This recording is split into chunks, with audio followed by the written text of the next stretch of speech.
Oi, oi! It's your boy, the Jonathan Haggerty of the Humble Braggerty, Jack Slack. It's the Jack Slack podcast, and we're coming at you on Monday, the 6th of November. Remember, the 6th of November. It was bonfire night last night, or firework night, as it's sometimes called. And on Saturday, it was most certainly not firework night. There were no fireworks. It was damp squibs all around. Just desperate. A terrible, terrible event. But terrible events typically mean less cool techers to talk about in the post-fight article, which I did write anyway, so go check that out on the Patreon. But more to moan about on the podcast. This is how I win. I'm prepared for both eventualities. Or it means that one element of my output each week is always lagging. But today it won't be the moaning element.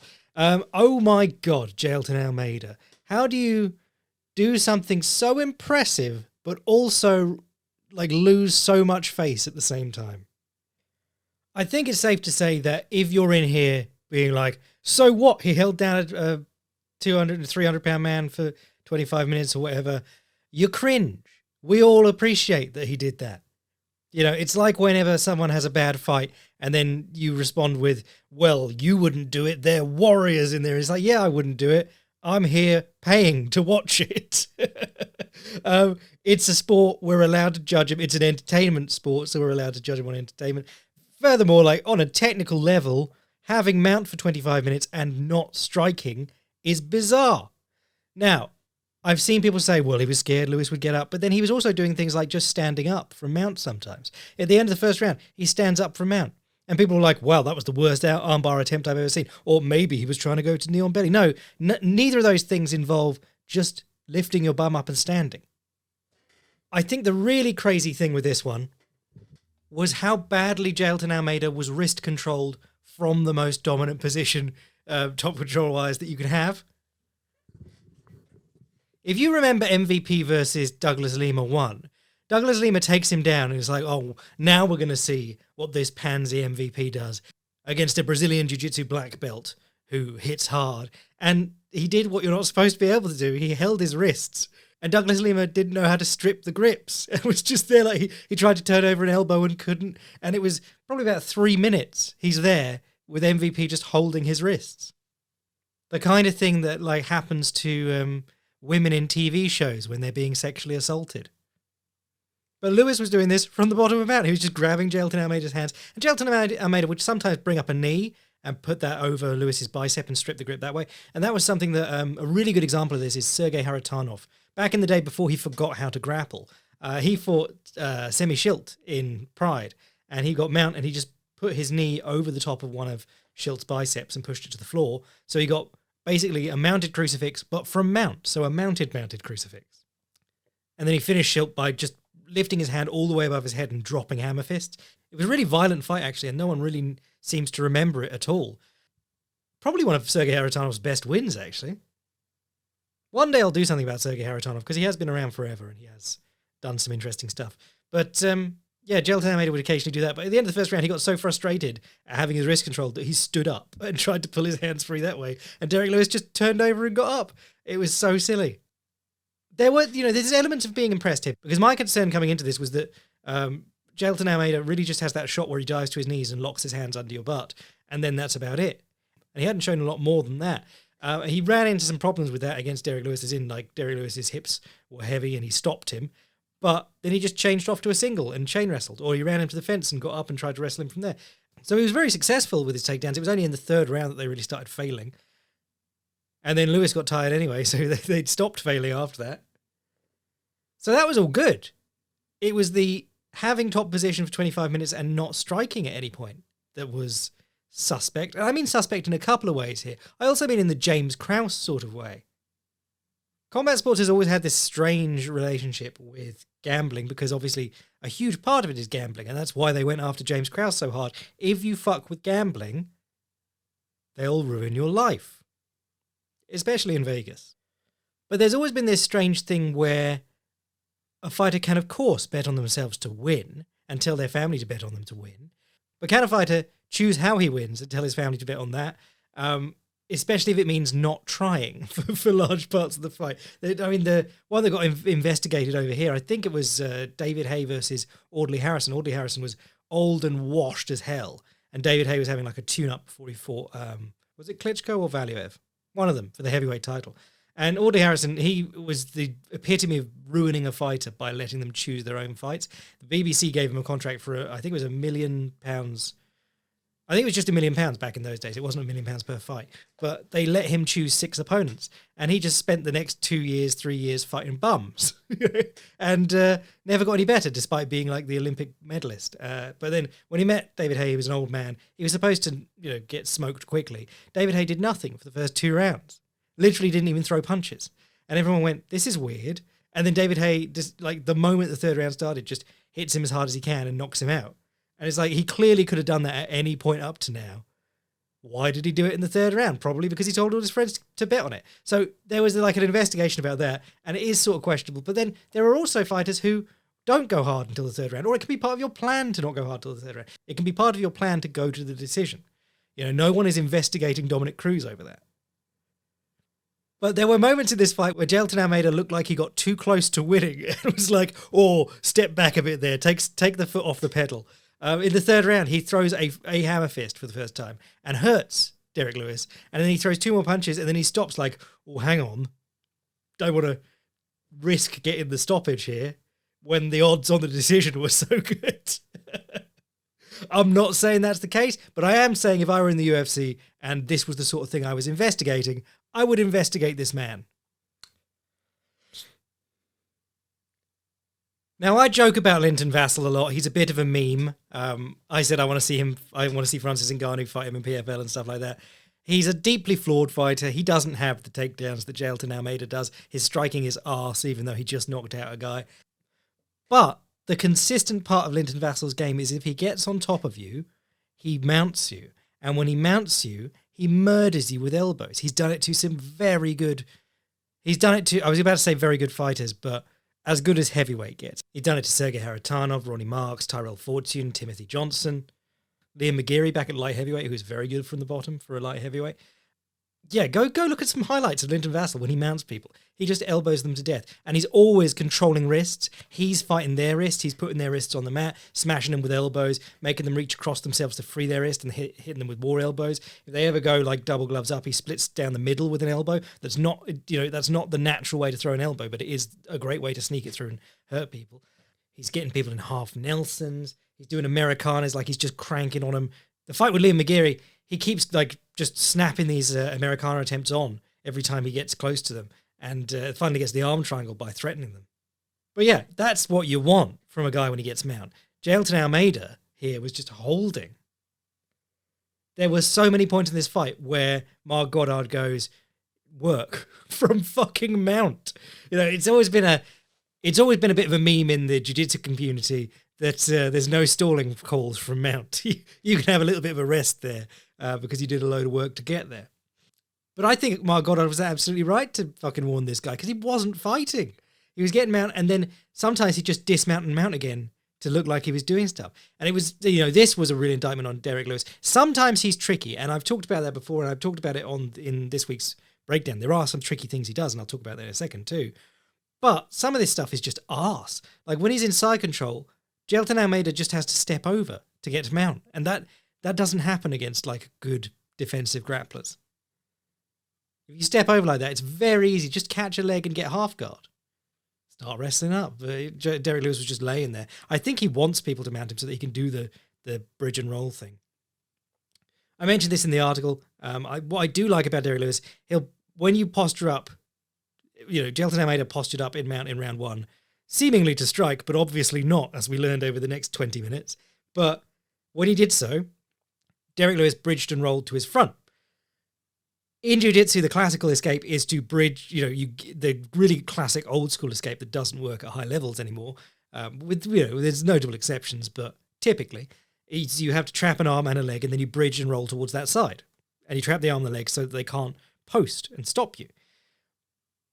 What Derek Lewis does is bridge and roll without any control of the opponent, which, people can do. If you watch all the old Gracie Challenge videos, guys get mounted, get punched, turn over, give their back and get choked.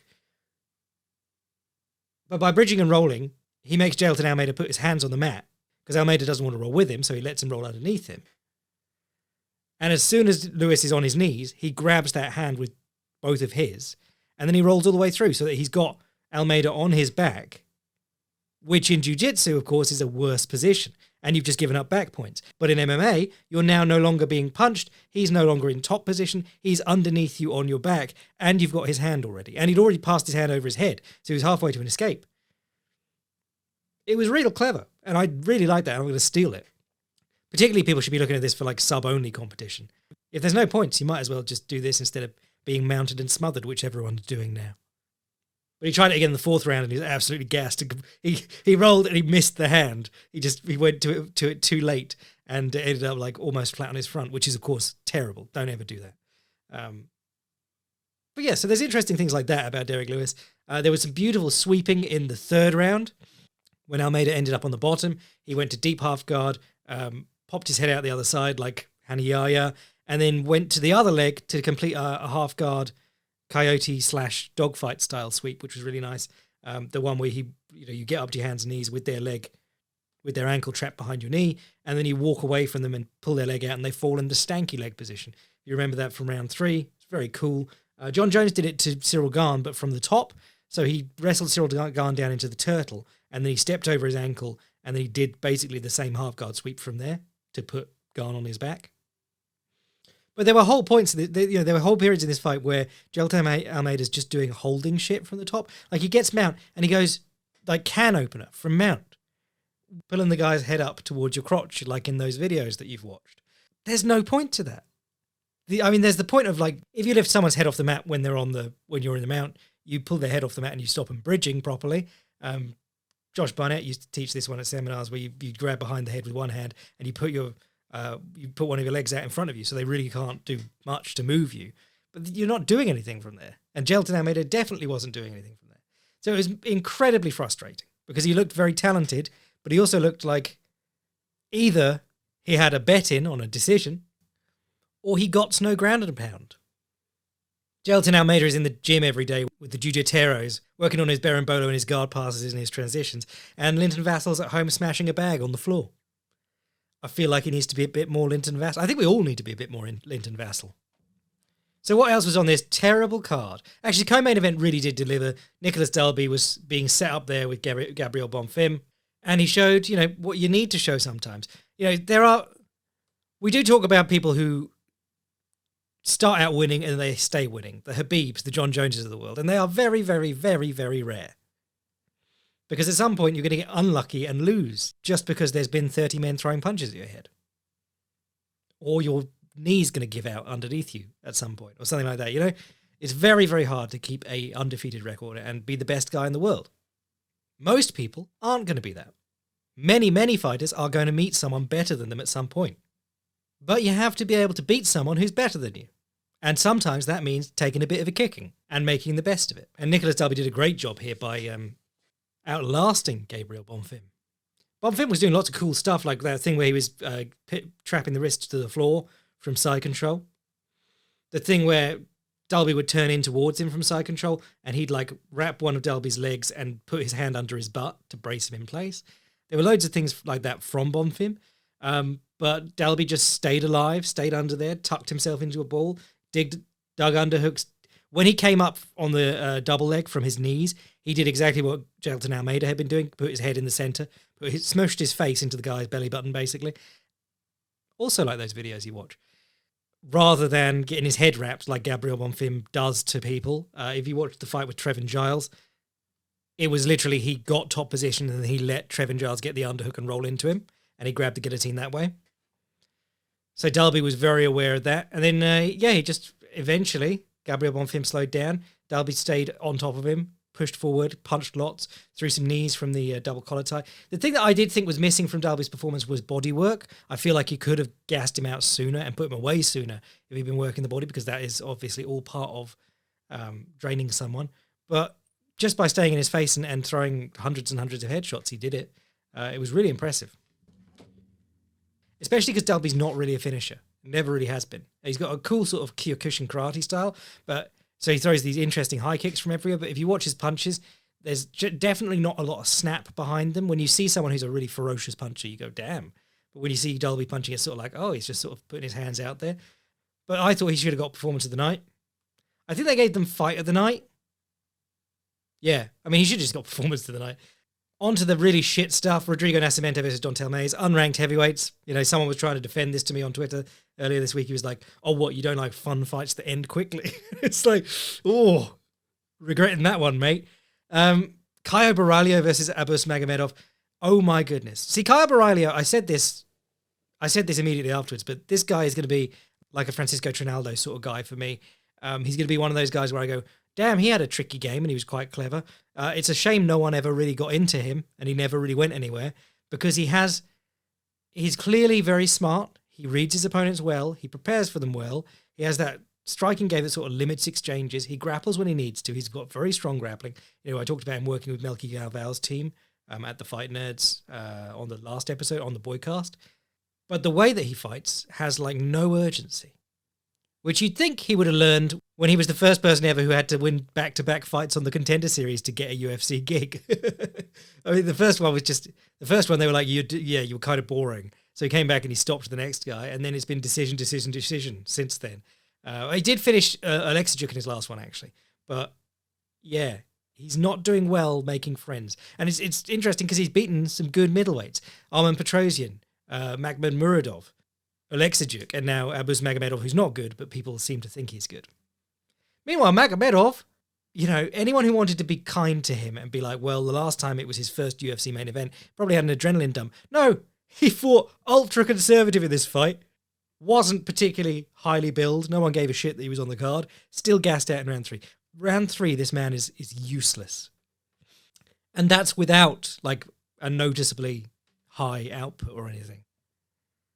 He's basically, I mean, I've seen people make the comparison that he's the middleweight Makwan Amakani, because it's that baffling. If the only thing holding you back is your conditioning, why is that not being, you know, because there are people who aren't going to be Michael Bisping. Michael Bisping had incredible genetic gifts that allowed him to be this phenomenal cardio machine. And there are people like that, and they do very well in fighting as a result. Not everyone's going to be able to do that. But you can improve your own conditioning. And I've seen nothing of that from Abus Magomedov or Makwan Amakani. Exact same shit. To me, it just shows like a real lack of professionalism. This one thing is so obviously holding your career back, and you won't address it properly. I'd even have respect if he got caught doing EPO, because at least he'd be doing something about the problem. But then the other one I enjoyed on this was Zaleski versus Fakhretdinov. Renat, as we're going to call him. Both these guys, ridiculous names. But yeah, I thought Zaleski's boxing, as in like his footwork and his hands, looked both very improved from what I'm used to. He's had some very flappy performances and his footwork's always been pretty bad. Did very well through the second and third round, staying off the fence, circling, kicking, using that front kick to the body over and over and over again. And then in the third round, one of them just hurt Fakhretdinov. You never know. Is it cumulative? Was he breathing in? You know, this is why it's always worth just throwing as many body shots as possible anyway. But yeah, almost got the finish. Very impressive. After getting battered in the first round. Fakhretdinov, his striking is... I think there's a lot of guys out of Russia / former USSR states generally who maybe don't have the prettiest striking, but the confidence and the craftiness is there. You know, hooking off the jab and then throwing a big wide overhand and then back fisting with the same hand. You know, it's spazzy, but where a lot of the time you'd be like, that's an indicator that he doesn't know what he's doing. It's more that he knows what he's doing and he's also just a bit weird. Does throw himself out of position a lot, and that really started to show once he was gassing. But yeah, I think the draw was perfect score for this one because Fakhretdinov clearly won 1 and 2, and Zaleski clearly got a 10-8 in the third. Very rare that you see a draw and you're not disappointed by it, but I think it was probably well earned. So let's jump over to interesting stuff that happened in other promotions this weekend. Rizin had Rizin Landmark 7 on, and I believe, even though very little noise was made about this, it was their first event outside of Japan. And wouldn't you know it, they chose, drumroll, Azerbaijan. All the B-tier promoters are just racing to the Baku oil fields. Little World War II humour for you there. But it made sense because their former lightweight champion, Tafik Musayev, is Azerbaijani. And their formerly current, he was current at the time, featherweight champion, Vugar Karamov, was also Azerbaijani. The main event was Chihiro Suzuki versus Karamov. If you haven't seen Chihiro Suzuki, he's the strangest man going in MMA right now. If you'll have heard of him in passing because he knocked out Patricio Pitbull on short notice. Pitbull took that fight at short notice. It was very strange. He fought Sergio Pettis at bantamweight in a fight where he got rocked. And then 3 weeks later, he was like, oh, I'll go up to lightweight again to fight on this rising card. So 2 weight classes up from where he'd just been. And Chihiro Suzuki just banged him out with right hands. It wasn't like he finessed him. He just hit him with multiple right hands in a row. But he's a very weird guy. I think it was Kai, Shattered Jaw on Twitter, put a list of things that he's done recently that are so strange. He beat Yuki Oza in kickboxing back before Yuki Oza was really, really good. He beat Ren Hiromata in MMA. He just beat Patricio Pitbull, and then he won this one with an up kick followed by punches from the bottom. It was very weird. It's nothing that I could write anything about because it wasn't technical, but it did, it reminds you that if you stand in someone's guard and you're not constantly aware of the up kick, it's going to come over and knock you out, and it doesn't take much. So this guy gets kicked with the up kick, falls to his knees, and then Suzuki is throwing the punches at a guy in his guard, which is so ridiculous to watch. But the referee didn't seem to notice that the guy was out. Kind of like Rampage back in the day against Ricardo Arona. Before he did the big slam, he got up kicked, and he just sort of collapsed onto Arona's chest, and then sort of woke up 10 seconds later. And because Arona was Arona, he didn't really take advantage of it. But the highlight of this for me was Tafik Musayev. He fought Koji Takeda, who's a decent Japanese fighter, in the co-main event. And this is the beef of my technical article this week, the breakdown on the Patreon. Really lovely stuff. If you want to see a guy breaking from clinches and striking really well, which is something that I'm always talking about as the most underrated and underused aspect of MMA at the moment, he did it beautifully. He looked like Leon Edwards with a left hook. It was great. And then over in One Championship, the main event was Jonathan Haggerty versus Fabricio de Andrade. Andrade, the bantamweight MMA champion. Haggerty, the bantamweight or featherweight, whatever he is, 4-ounce Muay Thai champion. And they did this in kickboxing because it's very clever. Now Jonathan Haggerty's a 2-sport world champion, technically, in the most technical sense. And Fabricio Andrade doesn't lose his title by having a third fight for a title they'd never had before. It was their vacant kickboxing title that they just invented for this fight. They could protect both guys. Very clever. But Haggerty looked really good. He was using, because Fabricio Andrade was fighting southpaw for most of the fight. He did switch a couple of points, but he's fighting southpaw for most of the fight. So Haggerty was using a really nice jab to left hook to the body. He was hooking off the jab to the body, which I really liked because, firstly, on a southpaw, the liver is on everyone, the liver's the right side, traditionally, which is why the southpaw left kick is so difficult, but then also the left hook of the orthodox fighter is hitting that liver. But more importantly, like against a southpaw, that side of the body is what's closest to you, so you're giving yourself an easier time getting to it. Then Haggerty often uses right straights and right hands to the body. Hooking off the jab to the body, real boy move, and then throwing high kicks and things off that. Andrade much better with knees, so he was using stepping knees really well. If you watched his fight with he's good at stepping knees to the body, and then he fought John Lineker, whose head is at body height anyway, so that's what he was looking for in all those in those 2 fights. But it was interesting because Haggerty, in his last 2, has hit the guy hard with his hands. He knocked out Nongo, really surprisingly. And his hands had never been his best facet at all. He's been a really skilled kicker, a kicker who uses the teep and the switch kick in ways that you don't typically see from Westerners taking up Muay Thai. Typically, when you see a Farang, they tend to be like, I'm going to punch really hard. And that's never been his forte. But I was worried he'd over-focus on it. And of course, he didn't have his elbows in this one, which is a bit of a pain too, because his, I think they call it a hammer elbow out of his gym, but sometimes you hear it called a tomahawk elbow, like the overhead elbow. He's really good at that. But yeah, caught him with a head kick. It was really nice. He jabbed, went to step for a knee, and Andrade fled a mile. And so he stepped through and threw a kick with the other leg, a high kick that just clipped him over the top of the head. A classic over the shoulder on the closed side kick. Stunned him, followed up with punches to finish. Yeah, Haggerty's been looking great at bantamweight. And he's an odd one because he doesn't have an awful lot of fights, whereas a lot of the Thais that he's fighting have obviously hundreds. You could watch all his fights in an afternoon, to be honest. It is sort of a middle ground thing. Well, like a lot of things in fighting, you've got to take it with a grain of salt. He's very, very good. That's been obvious since his days boxing on like Yokao cards. I mean, it's been obvious since he out-teeped Samay. But if you listen to Thai fans, they don't like him at all, which is really sad because he seems so heavily influenced by Thai fighters. He just wants to be loved, and if you beat Thai fighters, they hate you. Until it's 30 years later and people are like, oh, Danny Bill, legend, best Farang ever. But yes, on the one hand, discounting like his win over Nongo, because Nongo's 36 or because 4-ounce gloves ruin Muay Thai or whatever, very silly. On the other hand, one calling him the best striker alive, ooh, that's a bit sus. But if you've not watched him, go watch it. It's fantastic. He's a brilliant fighter. And, his style's pretty unique. Right, desperately low on stuff happening today, so let's do a question. Hi, Jack. I'm a boy, but I'm also a lady.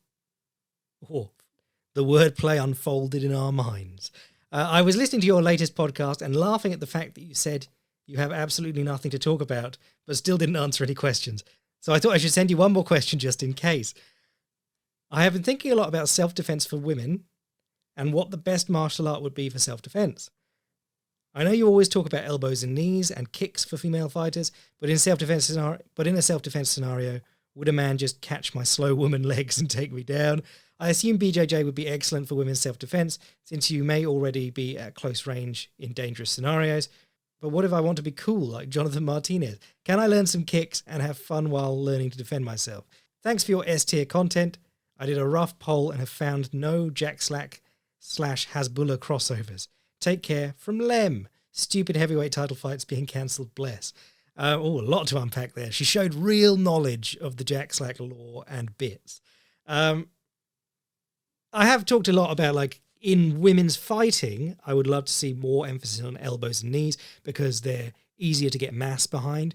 I feel like punches, while they have the most range for the most stability and mobility, because you're on your feet and they're the longest weapon you can use while you're still moving on both feet, they are, the more joints you put into a strike, the more you have to learn to coordinate it. You could teach someone to elbow pretty hard, like day one. Knees could be a bit more technical, especially if you want to throw like really good spearing Thai style knees. But then my girl Sylvie, that's her whole game, getting into the clinch in Muay Thai and just kneeing people and doing it to much, much bigger women. But I've always felt like it's easier to step into a good kick than it is to step into a good punch. So I think it's easier to learn to kick hard. I mean, partly because if you kick with bad technique, there's still a leg flying up, which is heavy. For self-defense, I think kicking, Bas Rutten said it, but everybody underestimates the kick in the balls. It is awful. If you've ever been tasked with like holding a squirming child and then they're kicking their legs around, if you catch one on like just the edge of your ball, you almost drop the child because you're like, oh, I'm thinking about that instead. Just to give you the man's perspective on being kicked in the balls, Lem, it is awful. Kick in the groin, obviously, top of the list. If you're ever studying anything like old Chinese martial arts texts and things like that, which I love, I was reading a great book that was like a study of various old Chinese martial arts manuals, but like a scholarly study. And I was like, oh, this is my jam. I found my place. But, old Chinese martial arts styles and old, karate comes from several Chinese martial arts styles, anything like that. There's a lot of emphasis on very, closed knock-kneed stances, lead foot light stances. It's all stuff that's like, I'm going to kick this guy in the pills before he kicks me in the pills. It's when the groin kick is on the table, I think systemized fighting would come to look a little bit more like those weird stances and things that you see in classical forms, classical martial arts. Two high-level guys fight each other in a groin kicking contest. They're going to fight in a way that protects their groins because it's just such I was going to say overpowered. Nerf groin kicks, people. But it's so overpowered as a technique, hitting the groin. Obviously, anything to the eyes. Bruce Lee used to love the, flicking jab, but with your fingers extended. And I think that's a really good thing to learn because a lot of the time when you talk about eyes, people get like, in their head that they need to be gouging the eyes and stuff, or throwing their thumbs at the eyes. Really, if you're flicking your hand out with your fingers splayed near the guy's face, whether you catch his eyes or make him blink, it's the same effect. If you're being held, you can talk about eye gouging, but then I feel like the problem with eye gouging is that you then turn everything into a life and death situation where it might just be a run-of-the-mill assault. The moment you start trying to stick your fingers in someone's eyes, it may now become like a fight to the death because people are very scared of losing their vision. I've always liked what we call the bell clap sometimes, double slaps to the ears, but palm to the eardrum. Really, if you're talking overpowered techniques, really overpowered. You can hear in MMA now, guys in the corner going, slap his ears when they're on the bottom of the guard and stuff. It's really off-putting. And if you do it to someone without any real training and you load it up a bit, you swing it hard, you can really rock someone's shit up. And if you ever had like a really bad ear pop on a plane or whatever, it distracts you quite a lot.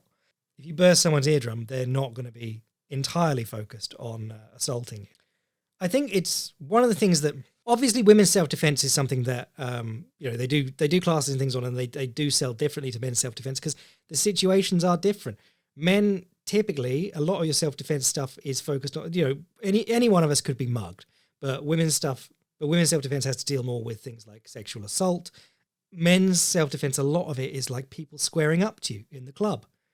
And there are ways to de-escalate that. And there are things like, I'm always raving about The Fence. It's a 12-page book, pamphlet, whatever, by Jeff Thompson from back in the day, but it's a terrific thing. I'm going to teach my kids about The Fence. I think everyone should learn about The Fence. The Fence is really just like how to have a guard in plain sight without putting your fists up and being like, this is a fight now.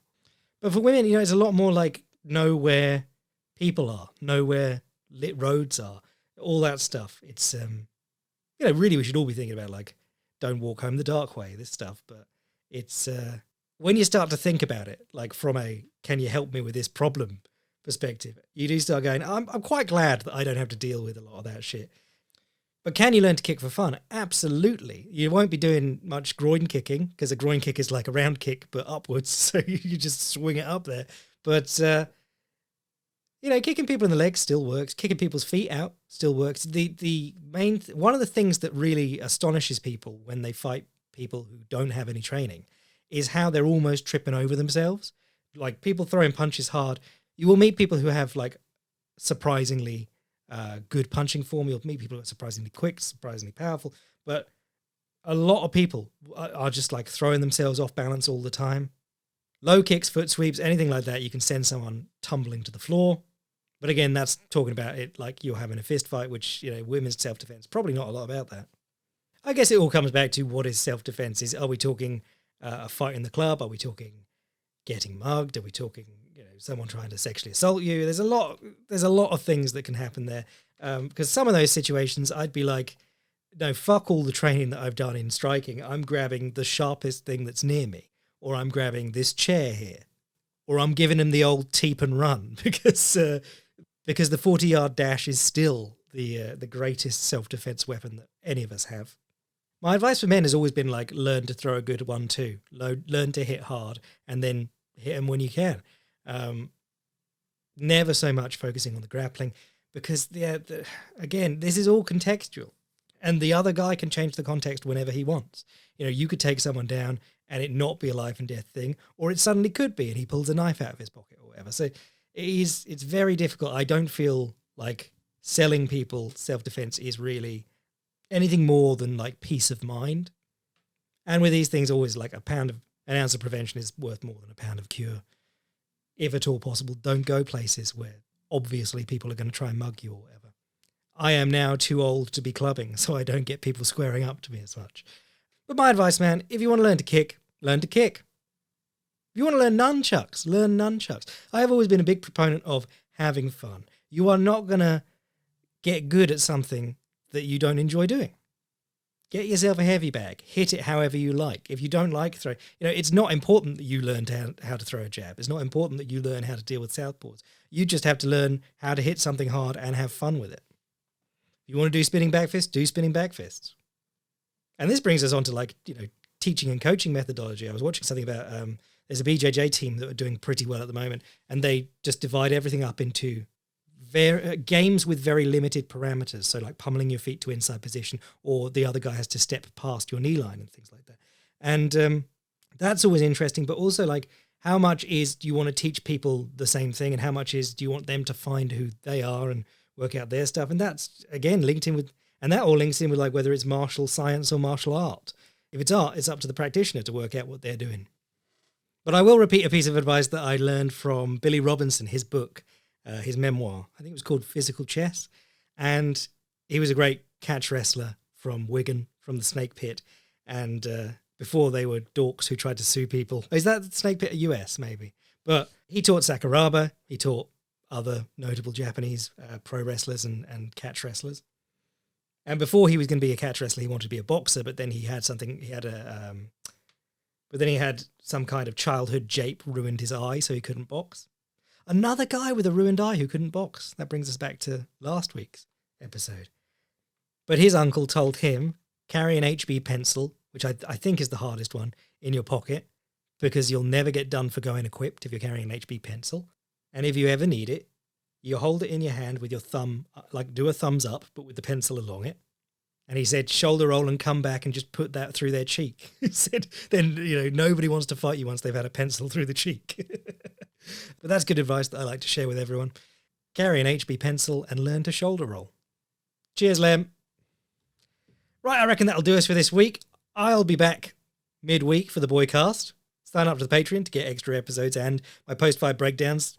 If you're interested, there was interesting stuff in those fights this weekend that I've put up on the Patreon. If you want to send an email to the podcast, jackslackpodcast@gmail.com. And if you want to see what I'm writing at any time, fightprimer.com. I am your boy, Jack Slack.